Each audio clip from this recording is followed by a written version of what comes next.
నమస్తే, welcome to NS TV. ముందుగా వార్తల్లోని ముఖ్యాంశాలు. హిమాయత్ నగర్ పర్యటన భవన్ ను పర్యాటక శాఖ మంత్రి జూపల్లి కృష్ణారావు ఆకస్మిక తనిఖీలు చేశారు. పట్టపగలే ఓ జ్యువెలరీ షాప్ లో చొరబడి షాపు యజమానిని కత్తితో పొడిచి డబ్బులు ఎత్తుకెళ్లిన సంఘటన. విజయవాడ రూరల్ గొల్లపూడి రాష్ట్ర దేవాదాయ శాఖ మంత్రి బాధ్యతలు తీసుకున్న మంత్రి ఆనం రామనారాయణ రెడ్డి. రావణ బ్రహ్మలు కన్ను, ప్రభుత్వ భూములు పేదలకి పంచాలి. కాకినాడ జిల్లా పిఠాపురం నియోజకవర్గం.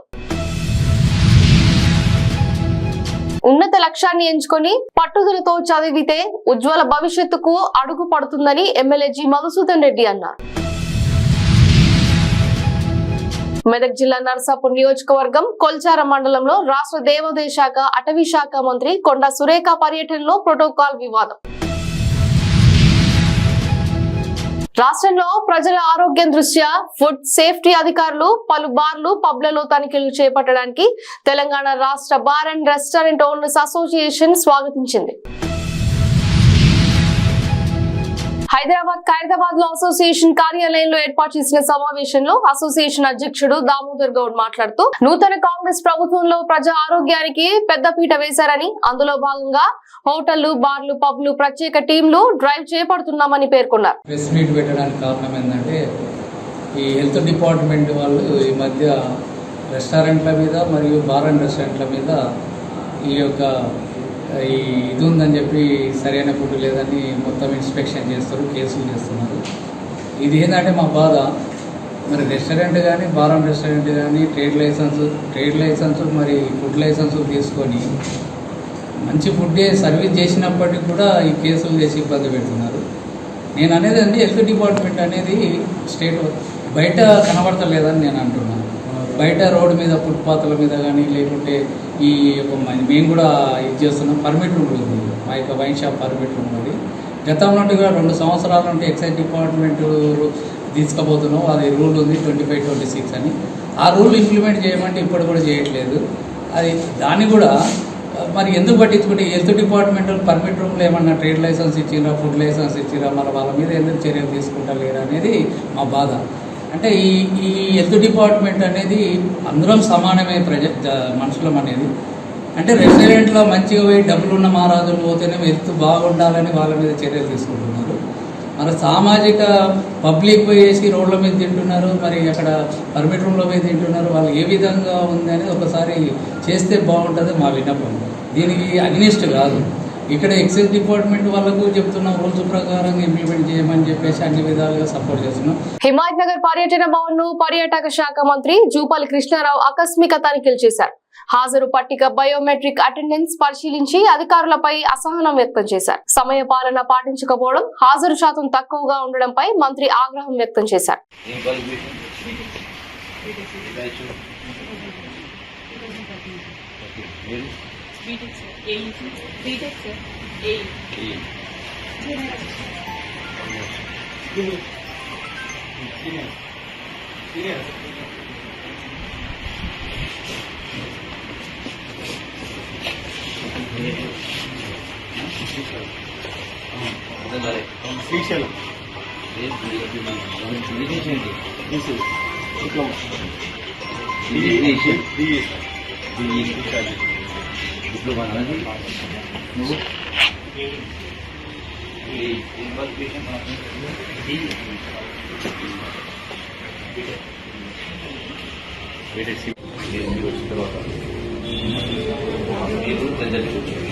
నేను 10.5 వచ్చాను. ఈ 15 మినిట్స్ ఎంతమంది వచ్చారు?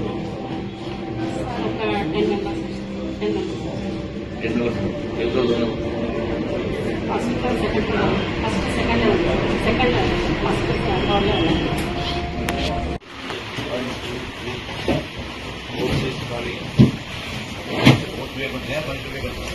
పట్టపగలే ఓ జ్యువెలరీ షాప్ లో చొరబడి షాప్ యజమానిని కత్తితో పొడిచి డబ్బులు ఎత్తికెళ్లిన సంఘటన మేడ్చల్ పోలీస్ స్టేషన్ పరిధిలో చోటు చేసుకుంది. స్థానికులు తెలిపిన వివరాల ప్రకారం మేడ్చల్ పట్టణంలోని మేడ్చల్ పోలీస్ స్టేషన్ పక్కన ఉన్న జగదాంబ జ్యువెలరీకి మధ్యాహ్నం 1:15 ప్రాంతంలో పల్సర్ బైక్ మీద వచ్చిన ఇద్దరు దుండగులు పట్టపగలే చాకుతో షాప్ యజమాని శేషారాంను పొడిచి డబ్బులు ఎత్తికెళ్లారు. వీరిలో ఒక వ్యక్తి హెల్మెట్ ధరించి మరో వ్యక్తి ముసుగు ధరించి వచ్చాడు. పక్కన శ్రీ జగదంబ జ్యువెలర్స్ దొంగలు వచ్చారు. మా డాడీ ఇక్కడ కూర్చున్నారు. మా డాడీ ఫస్ట్ ఇంటి ఉండే పక్క ముందు కూర్చున్నారు. వాళ్ళు వచ్చి పొడిచి వెళ్ళిపోయారు.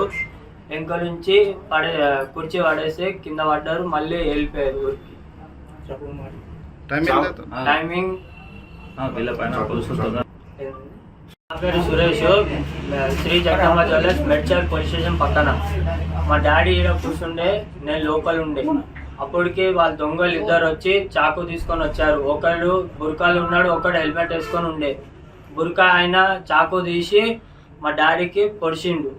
తర్వాత మా డాడీ కంట్రోల్ చేయని బయటికి ఉరికితే వాళ్ళు ఉరికేసిరు. నేను కూడా బయటకు వచ్చేసిన. ఇంకా కుర్చీ బయట పడేస్తే ఆయనకు తాకింది. తాకితే ఆయన కొంచెం కింద పడ్డారు. మళ్ళీ ఆయన బండి హెల్మెట్ అన్నా బండి నడిపేసి వెళ్ళిపోయారు ఇద్దరు. ఎట్లా అన్నా పోలీసు వాళ్ళకి చెప్తున్నా, ఇన్వెస్ట్ చేస్తున్నా, రిక్వెస్ట్ చేస్తున్నా, వాళ్ళని పట్టుకోవాలి. విజయవాడ రూరల్ గొల్లపూడి రాష్ట్ర దేవాదాయ శాఖ మంత్రి బాధ్యతలు తీసుకున్న మంత్రి ఆనం రామనారాయణ రెడ్డి ఈ రోజు ఉదయం గొల్లపూడిలో దేవాదాయ శాఖలో వేద పండితుల నడుమ ఉదయం 10:40 బాధ్యతలు స్వీకరించిన అనంతరం మీడియాతో మాట్లాడుతూ ఈ ప్రభుత్వంలో ఎలాంటి అవినీతి లేని పారదర్శకంగా పాలన ఉంటుందని, పెండింగ్ లో ఉన్న ఆలయం భూములు అన్యక్రాంతం కాకుండా ఆలయ పరిరక్షణ కోసం పనిచేస్తామని చెప్పారు. కొన్ని చట్టాల పరిధిలో ఉన్నాయి, కొన్ని న్యాయస్థానాల వరకు వెళ్ళున్నాయి నాకు తెలిసి కూడా. కాబట్టి న్యాయస్థానాల పరిధిలో ఉన్నటువంటివన్నీ కూడా ఆ న్యాయస్థానాల్లో దేవాదాయ శాఖకు ఉన్నటువంటి సీనియర్ న్యాయవాదులందరినీ కూడా సంప్రదించి వాటిని విడుదల చేయించుకోవడానికి ప్రయత్నం చేయడం జరుగుతుంది. అంతేకాదు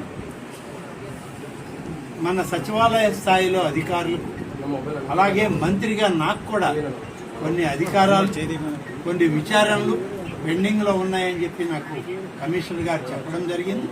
వాటికి కూడా త్వరలోనే శ్రీకారం చుట్టి ఆ యొక్క కేసుల విషయంలో కూడా పూర్తి విచారణ చేసి ఆలయాలకి, భగవంతునికి సంబంధించిన ప్రతి సెంటు భూమిని కాపాడడమే లక్ష్యంగా ఈ ప్రభుత్వం పనిచేస్తుంది. ఆలయాల ఆస్తుల్ని పూర్తి స్థాయిలో మరి ఆలయాలకి దక్కే విధంగా, ఆదాయం కూడా ఆ ఆలయాలకి ఉపయోగపడే విధంగా ఏర్పాటు చేయడం జరుగుతుంది. రామయ్య చెరువుపై రావణ బ్రహ్మల కన్ను. ప్రభుత్వ భూములు పేదలకే పంచాలి గాని పెత్తందారులు కనుసైగల్లో ఎందుకెళ్లాయని సిపిఐ ఆరా కాకినాడ జిల్లా మరియు కొత్తపల్లి మండలం పోరంబోకు భూములైన గ్రామ కాంటాలు కానివ్వండి, అస్తైండ్ లైన్ కానివ్వండి, వీటిని పేదవాడు పలవరుచుకోవాలి. అవసరమైతే ప్రభుత్వం అండర్ లో ఉండాలి, కానీ ఈ భూములు కూడా పెత్తందారులే ఆక్రమణ చేసుకుంటున్నారు అని అన్నారు. ప్రభుత్వ భూములు కానీ, పోరంబోకులు కానీ, గ్రామ కంటాలు కానీ, అసలెంట్ ల్యాండ్ ఏవైతే ఉన్నాయో అవి పేదవారికే చెందాలి.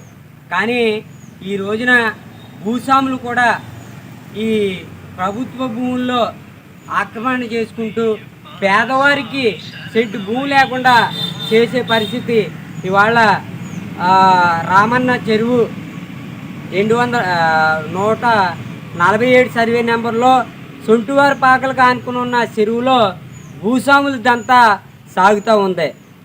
అక్కడ 36 ఎకరాల చెరువు భూమిని భూస్వాముల కోరల్లో చిక్కుకుని ఉంది. అక్కడ పేదవాడికి పండించి తినడానికి మాత్రం ఒక సెంటు కూడా లేదు. ఆ చెరువు గట్టున ఆనుకుని ఉన్న 10 సెంట్లు 5 సెంట్లు చిన్న చిన్న పాకలు వేసుకుని పశువులు మేపుకుంటూ జీవనోపాధి సాగిస్తున్న పేదవారిని భూస్వాముల చెప్పు చేతల్లో ఉండి రెవెన్యూ అధికారులు ఈ అక్కడ పాకలు పీకించడం, వాళ్ళని ఎల్లగొట్టే ప్రయత్నం చేస్తున్నారు. ఇది సిపిఐ పార్టీగా మేము ఖండిస్తూ ఉన్నాం. ప్రభుత్వ పాఠశాలల విద్యార్థులు ఉన్నత లక్ష్యాన్ని ఎంచుకొని పట్టుదలతో చదివితే ఉజ్వల భవిష్యత్తుకు అడుగు పడుతుందని జిల్లా చైర్పర్సన్ స్వర్ణ సుధాకర్ రెడ్డి ఎమ్మెల్యే జి మధుసూదన్ రెడ్డి అన్నారు. బుధవారం మండల కేంద్రంలో జిల్లా పరిషత్ ఉన్నత పాఠశాలలో విద్యార్థులకు పాఠ్య పుస్తకాలు ఏకరూప దుస్తులను అందించారు. విద్యా వైద్యం మీద ఫోకస్ చేస్తా ఉన్నాం, ఎడ్యుకేషన్ మీద. ఎందుకంటే గతంలో గాలి వదిలేసారు ఎడ్యుకేషన్, కానీ మేము అట్లా కాదు. ముఖ్యంగా నేను నా ప్రధాన లక్ష్యం, నేను మొదటి చెప్తున్నా, ఇక్కడ ఉన్న అందరికీ కూడా చాలా మందికి తెలుసు, నేను వచ్చినప్పటి నుంచి ఎక్కువ ఫోకస్ ఎడ్యుకేషన్ మీదే చేస్తున్నాను. ఎస్పెషల్లీ గవర్నమెంట్ హై స్కూల్స్లలో ఎడ్యుకేషన్, మంచి ఎడ్యుకేషన్ అందించాలి, మన పిల్లలకి అందరికీ కూడా మంచి ఎడ్యుకేషన్ ఇవ్వాలని చెప్పేసి దాని మీద చాలా స్పెషల్ కాన్సన్ట్రేట్ చేస్తున్నా. ఖచ్చితంగా నేను రెగ్యులర్గా ఈ ఎడ్యుకేషన్కి సంబంధించి రివ్యూస్ ఉంటాయి, ఈ టీచర్స్ కూడా నేను ముందే చెప్తా ఉన్నా. కాబట్టి మీరు ఆల్రెడీ మంచిగా చేస్తూ ఉన్నారు, కానీ ఎక్కడ కూడా అశ్రద్ధగా లేకుండా, కాబట్టి ఎడ్యుకేషన్కి ఎక్కువ ఇంపార్టెన్స్ ఇవ్వాలని చెప్పేసి పిల్లలను మంచి ఉన్నత విద్యార్థులుగా తీర్చిదిద్దాల్సిన బాధ్యత ఇక్కడ ఉన్న అధ్యాపకులకే ఉంటుంది. కాబట్టి ప్రభుత్వ పరంగా మీకు ఎలాంటి సహాయ సహకారాలు ఇచ్చినాక ప్రభుత్వం సిద్ధంగా ఉంది, ముఖ్యమంత్రి గారు కూడా సిద్ధంగా ఉన్నారు. కాబట్టి మీరందరూ కూడా మన పిల్లల భవిష్యత్తు ఈరోజు మీ మీద ఆధారపడింది. కాబట్టి మీరందరూ కూడా క్వాలిటీ ఎడ్యుకేషన్ ఇవ్వడానికి సహాయశక్తులకు కృషి చేయాలని చెప్పేసి అధ్యాపక బృందానికి విజ్ఞప్తి చేస్తూ మరొకసారి కొల్చారం మండల కేంద్రంలో నూతన ఎంపీడీఓ కార్యాలయాన్ని గత అసెంబ్లీ ఎన్నికల్లో ఓడిపోయిన కాంగ్రెస్ అభ్యర్థి ఆవుల రాజిరెడ్డితో ప్రారంభించాలని చూసిన మంత్రి కొండా సురేఖ, స్థానిక ఎమ్మెల్యే తాను ఉండగా ప్రోటోకాల్ పాటించలేదని అడ్డుపట్ట సునీత లక్ష్మారెడ్డి.